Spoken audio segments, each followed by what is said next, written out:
Hola, buenas noches. Buenas noches, Luis. Hola, buenas noches. Buenas noches. Me gustaría agradecerle por estar aquí hoy con nosotros. Chicos, Luis hablará un poco sobre aprovechando la Cloud Age con DevOps. Esto Correcto, sí. es con tú. Ok, am, listo. Entonces, empezamos. La computación, los recursos de la computación de la era de la era de los fierros, que le solemos llamar, están muy relacionados con el hardware físico. Y eso es porque aquí instalamos CPU, memoria RAM, disco duro dentro de una caja, las cua- sobre las cuales solemos instalar nuestros servicios, aplicaciones. A su vez, estas se instalan dentro de o se agrupan dentro de unos racks o armarios, y para poder exponerlos hacia el Internet son necesarios también hacer instalaciones de red. En este caso, estas tienen configuraciones ya sea de proxy, de firewall o balanceador de carga. Sin embargo, una de las limitaciones o los problemas que hemos visto aquí está muy relacionado del hecho de por ser infraestructura física cuando suceden eventos o desastres naturales, como por ejemplo eh, un terremoto, lo cual afecta muchas veces estas infraestructuras físicas, dejando fuera de servicio las aplicaciones, y lo cual provoca que los servicios, bueno, que para el negocio, y por ende eso se traduce en pérdida de dinero para las empresas. Otra situación que también se ha visto aquí es en días festivos, por ejemplo, en Navidad, donde hay alta demanda de usuarios o en los servicios. Realmente estas fechas son, son fechas que ponen a prueba la infraestructura de muchas empresas, las cuales en algunos casos se ven limitadas. Por esta y otras razones, muchas empresas han decidido eh, migrar sus sistemas a la nube para justamente en el futuro poder escalar de manera más rápida, más sencilla y sobre todo más segura. Mi nombre es Luis Herrera y soy Senior Consultant Developer en ThoughtWorks, también Community Leader en Docker. En estos últimos años he tenido la oportunidad de acompañar a varias empresas en estos procesos de migración hacia la nube, y en estos procesos también hemos tenido varios aprendizajes que vamos a compartir en esta presentación para que los puedas aprovechar por si te encuentras en una situación similar en, en tu vida profesional. La agenda que vamos a ver justamente son estos temas. Los dos primeros puntos son para dar un poco de contexto. Luego abordaremos el tema de los retos que hemos enfrentado en estos procesos de migración. Definitivamente hay muchos retos, pero hemos puesto ahí los que consideramos principales y hemos visto que se suelen repetir. Luego trataremos de contestar con un ejemplo práctico cómo mantener esto de la continuidad del negocio, y finalmente cómo poder impulsar estos procesos de migración mediante la automatización. Entonces, una de las ventajas o las cosas que provee esto de la era de la nube es justamente lo que hablamos anterior. Eh, Habían estas definiciones o cosas que se instalaban de manera física, como es la CPU, la memoria RAM, el disco duro, los cuales aquí ahora se hacen de manera lógica. Entonces, y esa es otra de las ventajas, que una vez que ya tienes definido eso, que ya lo haces, es fácil poderlo luego replicar conforme lo necesites. Otra de las ventajas también es que te permite fácilmente escalar. Es decir, por ejemplo, una de las formas es de manera vertical. Por ejemplo, si yo tengo el día de hoy en una instancia 4 GB de RAM y luego le quiero agregar 4 GB más, es muy sencillo hacerlo. Otra de las formas también de las que puedes escalar es de manera horizontal, para lo cual una vez que ya tienes definido justamente cuáles son los requisitos y cómo y cuáles son los requisitos de tu infraestructura o de tu instancia para poder levantarla, es más sencillo luego agregar este siguiente paso de escalar de manera horizontal, y para esto se necesita otro recurso adicional que sería un balanceador de carga. Esto es muy importante actualmente para, para algunas empresas proveer servicios estables y sobre todo para los consumidores o los clientes. Porque en esta nueva normalidad que estamos viviendo es, es más común hacer un pedido de comida o comprar ropa desde el teléfono. Y esto nos lleva al siguiente punto, justamente que la experiencia digital es actualmente también parte de la nueva normalidad. Yo como usuario, mi expectativa es que si entro a un sistema y quiero comprar algo, la interacción entre las diferentes ventanas eh, debería ser fluida, ¿no? Debería ser rápida y fluida. Entonces, es importante tener este tipo de infraestructura que proveen este tipo de capacidades. Luego, tenemos este otro punto que es de DevOps, que a veces es un tema un poco mal interpretado. En muchas ocasiones se ha visto o se ha tenido se tiende a pensar de que con contratar a una persona con este rol, al menos en estos procesos que ahora se ven más frecuentes, que son de transformación digital, tener una persona con este título de DevOps dentro del departamento va a ayudar a que se hagan estos procesos. Lo cual no es cierto porque en general es más, o sea, va más allá de eso, va más allá de un rol, realmente está muy relacionado con la cultura, porque lo que busca DevOps es justamente romper esas barreras de comunicación entre los distintos departamentos con la finalidad de crear equipos cross-funcionales, es decir, tener en un mismo equipo desarrolladores, personas que manejan infraestructura, personas de negocio, personas también encargadas de experiencia de usuario, todo eso dentro de una célula para poder sacar funcionalidades de manera más rápida. En resumen, sería DevOps es más que un rol, sino que es un movimiento cultural y profesional. Y con eso nos movemos al siguiente punto, que son retos que a los que nos hemos enfrentado cuando han habido estos procesos de migración y los cuales, hay varios, como les decía anteriormente, pero en esta presentación vamos a mostrar los que están más relacionados con la cultura, los cuales son, empezando por uno de estos, que es la visión de la empresa. Es importante conocer desde un inicio cuál es la visión de la empresa en esto de mover a la nube un sistema. ¿Por qué quiere ir a la nube? ¿Cuál es su expectativa de que luego que esté allá pueda sus servicios hacer? Es muy importante tener esto claro para luego poder definir los siguientes pasos. Pero una vez que se tiene definido esto, también es muy importante transmitir toda esta visión a todos los miembros de la empresa. Es decir, por ejemplo, si voy a migrar un sistema y vamos a reunirnos para tomar la decisión qué sistema y por qué, en esa reunión idealmente debería estar el gerente de proyecto, la persona de negocio, incluso los desarrolladores. ¿Por qué? Porque, por ejemplo, si un desarrollador está, qué sé yo, migrando una funcionalidad y se encuentra con dos opciones, definitivamente podría elegir la opción que más esté relacionada con la visión de la empresa. Entonces, muy importante esa parte. Luego tenemos la colaboración. Este es otro punto también interesante porque hemos tenido la oportunidad de trabajar con empresas jerárquicas, es decir, donde hay mucho microgestión o micromanaging. Es decir, que es imposible que yo me pueda comunicar con el jefe de mi jefe. Eh, o que la comunicación solo se puede dar mediante correos electrónicos. Entonces, realmente lo que nosotros incentivamos es a que se rompan esas barreras y que realmente esto también se trabaje de manera conjunta en los pasos iniciales, en definir cómo se va a dar esto para buscar la mejor manera y la manera que nos beneficie a todos para poder trabajar de una manera colaborativa, lo cual definitivamente va a ayudar a que se pueda lograr la visión de la empresa.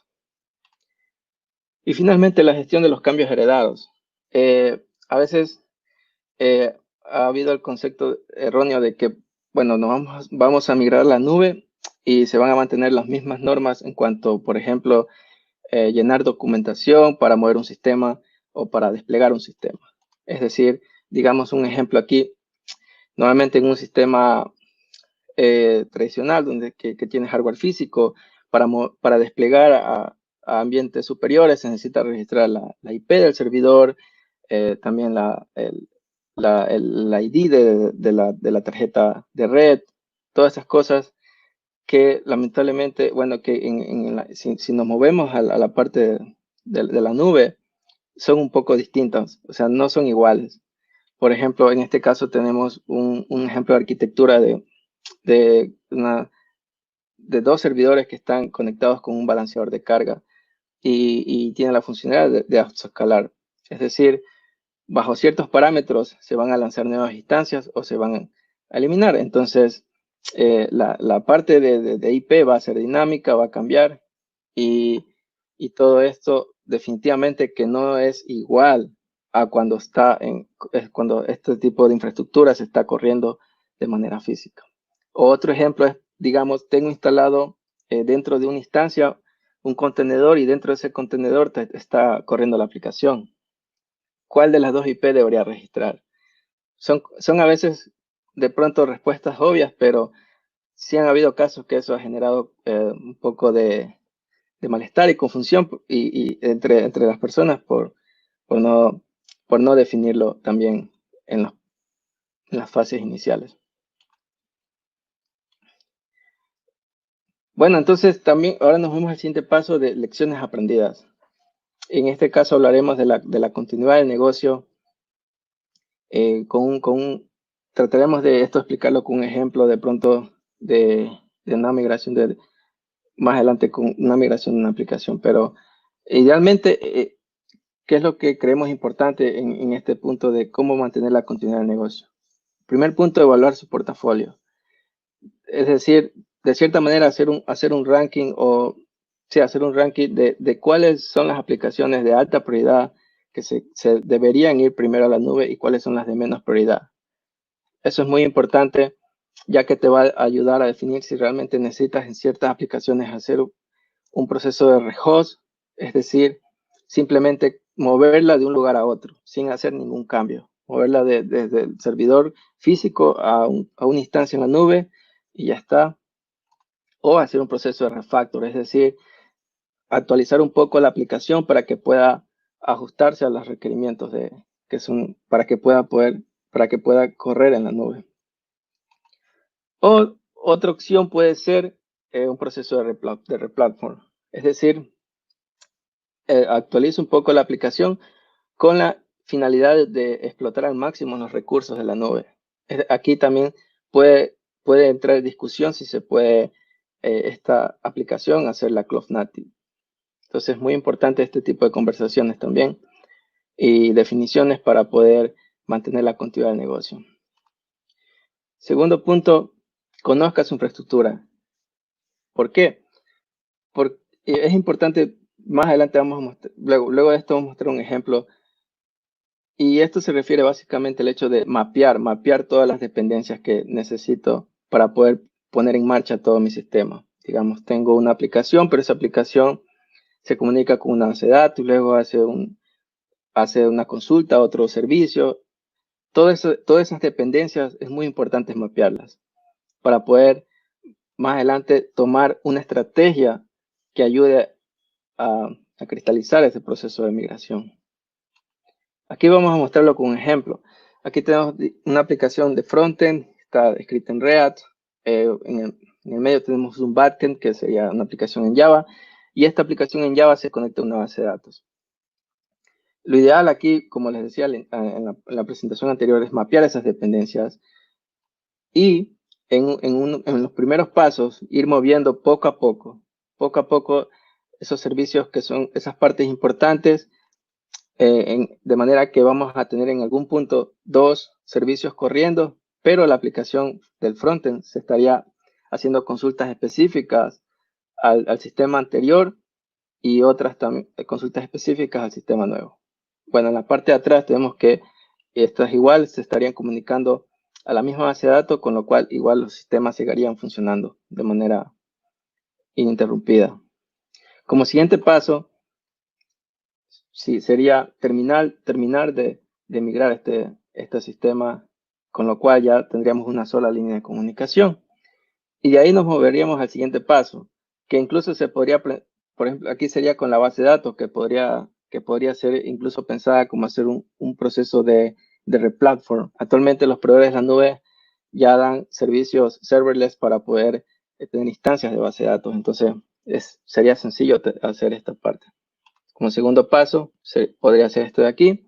Y finalmente, ya una vez tengo esto en la nube, si se dan cuenta aquí, podría incluso considerarse una infraestructura híbrida, porque tengo una parte corriendo en la nube y otra parte corriendo en mi infraestructura física. En algún punto llegaremos a tener esta infraestructura híbrida, pero lo ideal en estos procesos es como, o las metas muchas veces es llegar o mover todo hacia la nube. Ahí tenemos como último paso. Entonces, suele tomar tiempo definitivamente. No es algo sencillo que se suele hacer en poco tiempo. Realmente todas estas definiciones que se hacen previamente ayudan mucho a que se pueda lograr este objetivo. Pero más adelante en este punto vamos a ver de pronto qué cosas también ayudan a que pase esta migración. Porque en todo eso, en esos pasos que vimos acá, por atrás hay mucha ingeniería, mucha parte de automatización que realmente hace fácil y confiable estos pasos. Empezamos entonces. Uno de estos es, por ejemplo, tener definido el Python como código, que va muy de la mano con implementar Python o tareas automatizadas. Pero ¿por qué es importante esto? Por ejemplo, aquí tenemos una definición de un Python, por ejemplo, en este caso BitKit, donde, bueno, como uno de los primeros pasos que hace es ejecutar las pruebas, pero también tiene otras definiciones que lo permite extender. Por ejemplo, en este caso solo llega hasta el ambiente de QA, pero fácilmente yo podría agregar otros pasos para ir a otros ambientes. Entonces, tener este tipo de automatización y poder definir sobre todo esto, si se dan cuenta, este pipeline está definido también como código. Entonces, es de mucha ayuda y da más confiabilidad en estos procesos para no tener que hacerlo de manera manual. Segundo paso o segundo aspecto importante, infraestructura como código. También estos procesos de creación de recursos en la nube se puede hacer actualmente utilizando infraestructura como código. En este caso vemos un ejemplo de Terraform, de cómo crear una instancia. Y lo chévere de esto también es que lo puedes incrustar en el pipeline que vimos anteriormente. Son dependencias, de pronto ambientes que son necesarios a veces para probar cosas específicas y se pueden crear y destruir de manera dinámica. O incluso preparar nuevos ambientes se hace sencillo a futuro cuando se requiera con este tipo de herramientas. Otra de las cosas interesantes de la infraestructura como código es que al ser código, también se puede implementar en esto buenas prácticas. Se puede hacer infraestructura como código de manera modular. Idealmente sería que se pueda hacer estos módulos de manera legible, es decir, declarar instancias, declarar funcionalidades de manera legible, que tengan nombres significables, o sea, que tengan nombres que den contexto de lo que se quiere hacer en esa infraestructura. Archivos pequeños, también se puede aplicar perfectamente esto de dominios, tener módulos por diferentes dominios de negocio. Y finalmente, control de versiones. Realmente es un tema muy amplio, estoy pasando súper breve por cuestión de tiempo, pero más adelante, en agosto, vamos a dar un webinar justamente donde vamos a profundizar mucho más estos temas y vamos a ver de pronto qué significa y cómo se puede hacer cada una de estas cosas.